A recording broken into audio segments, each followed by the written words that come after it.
ଆଜି ଆମେ ଆମର ପାହାଡ଼ରେ ଥିବା ବନଦୁର୍ଗା ମନ୍ଦିରକୁ ଗୁମ୍ଫା ଠାକୁରଙ୍କ ପାଖକୁ ଆସିଛୁ।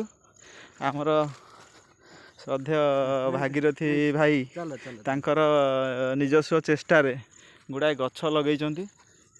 ଏଠି ସେଠି ତା ଆଗରେ କିଛି ବରଗଛ, ଯେଉଁ ଗଛ କି ମୁନି ଋଷିମାନେ ସବୁ ତପସ୍ୟା କରିବା ପାଇଁ ସେ ବରଗଛ ବହୁତ ଅକ୍ସିଜେନ୍ ଦିଏ। ନିଜସ୍ୱ ଚେଷ୍ଟାରେ ଲଗେଇଛନ୍ତି, ତାଙ୍କୁ ବହୁତ ବହୁତ ସାଧୁବାଦ। ଈଶ୍ୱର ତାଙ୍କର ଚଲାପଥ କୁସୁମିତ କରନ୍ତୁ। ଏଭଳି ମହାନ କାର୍ଯ୍ୟ ଜାରି ରଖିଥିବାରୁ ତାଙ୍କୁ ବହୁତ ବହୁତ ଧନ୍ୟବାଦ। ଆଉ ଆଜି କିଛି ଟାକୁଆ ଆଣିଛୁ ଆମେ ଏଇ ପାହାଡ଼ ଗୁମ୍ଫା ଠାକୁରଙ୍କ ପାଖରେ ସେଠି ପୋତିବୁ। ଜୁନ୍ ମାସ ଆସିଗଲାଣି, ମୌସୁମୀ ଆସିଲେ ଗଛ ଗୁଡ଼ା ବଞ୍ଚିଯିବ। ଯାହା ହଉ, ପରିବେଶ ପ୍ରତି ମହତ ଉଦ୍ଦେଶ୍ୟ ରଖିକି ତାଙ୍କ କହିବା କଥା, ଆଜି ଆମେ ଲଗେଇଥିଲେ ଆମ ପିଲାଛୁଆ କି ଫ୍ୟୁଚର୍ ପିଢ଼ି ଅକ୍ସିଜେନ୍ ପାଇବେ, କି ଫଳଟେ ପାଇବେ, କି ଆମ୍ବ ଫାମ୍ବ ପାଇବେ। ଏଇ ମହାନ ଉଦ୍ଦେଶ୍ୟ ରଖିକି ଭାଇ ମୋର ଆଗେଇ ଚାଲିଛନ୍ତି। ତାଙ୍କୁ ଆମେ ସହଯୋଗ କରିବୁ ନିଶ୍ଚିତ ତାଙ୍କର ଏ କାର୍ଯ୍ୟରେ। ସେ ବି ଆଣିଛନ୍ତି ଟାକୁଆ, ଆଜି କିଛି ଆମ୍ବ ଟାକୁଆ। ପାହାଡ଼ ଗୁମ୍ଫା ଏଇ ଯେଉଁ ଖୋଲ ଫୋଲରେ ପକାଇଦେଲେ ଗଛ ହେଇଯିବ।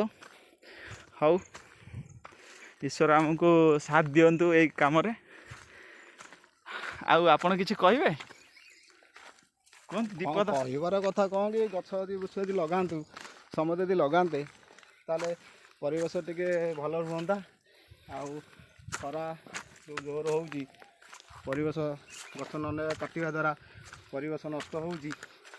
ସେଟାକୁ ହୁଅନ୍ତାନି। ଏବେ ଯୁବପିଢ଼ିଙ୍କୁ ଗୋଟେ ବାର୍ତ୍ତା ଯେ ସମସ୍ତେ ନିଜ ସାଙ୍ଗସାଥି ନେଇ ସେ ଗଛ ବଣରେ ଲଗାନ୍ତୁ। ଯେଉଁଠି ଫାଙ୍କା ଜାଗା ଅଛି ଗଛ ଲଗାନ୍ତୁ, ଏତିକି ସମସ୍ତଙ୍କୁ ଅନୁରୋଧ।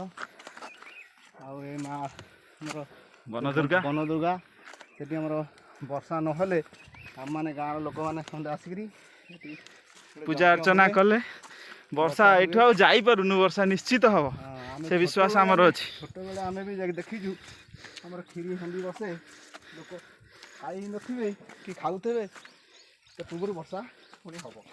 ତେଣୁ ସେ ମା ସେଇ ବନଦୁର୍ଗା ଗୁମ୍ଫା ପାଖରେ ସେଠି ଆମ ପାପୁନା ଭାଇ ସେଠି ଆମ୍ବଟାକୁ ଆଣିଛନ୍ତି, ଯାହାକି ସେଠି ଆମେ ଲଗେଇବୁ। ସମସ୍ତଙ୍କର ଅନୁରୋଧ, ସମସ୍ତେ ରକ୍ଷା ପାଇଁ ସେ ଦାୟିତ୍ୱ ନେବେ। ସମସ୍ତ ଗ୍ରାମବାସୀ, ସମସ୍ତ ପିଲା, ସମସ୍ତଙ୍କ ଅନୁରୋଧ।